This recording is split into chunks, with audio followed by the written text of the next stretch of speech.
welcome Christine Flowers, an attorney and political commentator, joining us from Philadelphia. So today, of course, is a culmination of many months of campaigning. Is there a sense of euphoria on the ground? The fact that voting day in any democracy is usually a celebration, or is this lost in a sense due to the worries about what might happen after results are announced? Your thoughts?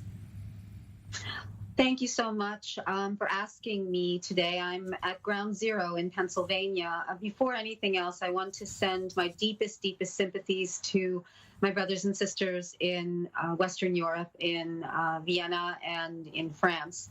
Any violence, any struggles, any troubles that we are facing here in the United States, particularly in Pennsylvania, pale in comparison to what they are suffering. In Pennsylvania, it's a very interesting dynamic. We are a keystone to this election. There is a lot of tension.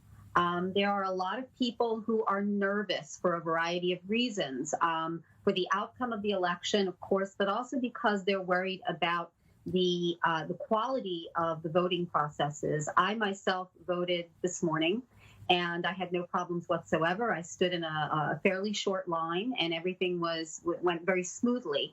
I have heard in other areas, not too far from Philadelphia, that there have been several protests, that people have had their entry to polling places blocked, that there have been some unfortunate posters that were illegally placed at polling places. So there have been those spot instances of problems that you're going to get pretty much at any election. But this is heightened by the passion of the voters, of the individuals in my community, who really there is no one who is an undecided voter. I cannot say that anyone woke up this morning not knowing when they went into the voting booth, or rather into the little voting area, because we don't have booths because of the coronavirus, who they were going to vote for.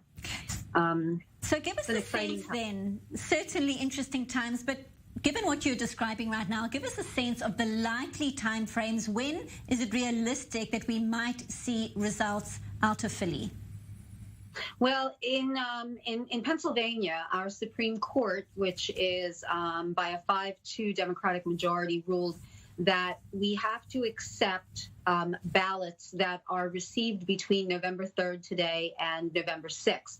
Right. Those are mail-in ballots. So quite frankly, unless there is a landslide on either side with Joe Biden or Donald Trump, I don't think we're going to have a decision out of Pennsylvania for another 3 to 4 days. And that's unusual because Pennsylvania, the last voting cycle, Pennsylvania was a key state. But usually Pennsylvania is not one of those states that determines an election. So this is kind of new for us. And I don't think we're going to go to bed tonight and wake up tomorrow morning with an answer as to who won our 20 electoral votes. Right. I think you're absolutely right. It looks like it's going to take a while till there is some kind of clarity. Thank you so much, Christine Flowers, attorney and political commentator, speaking to us from Philadelphia. We appreciate your time.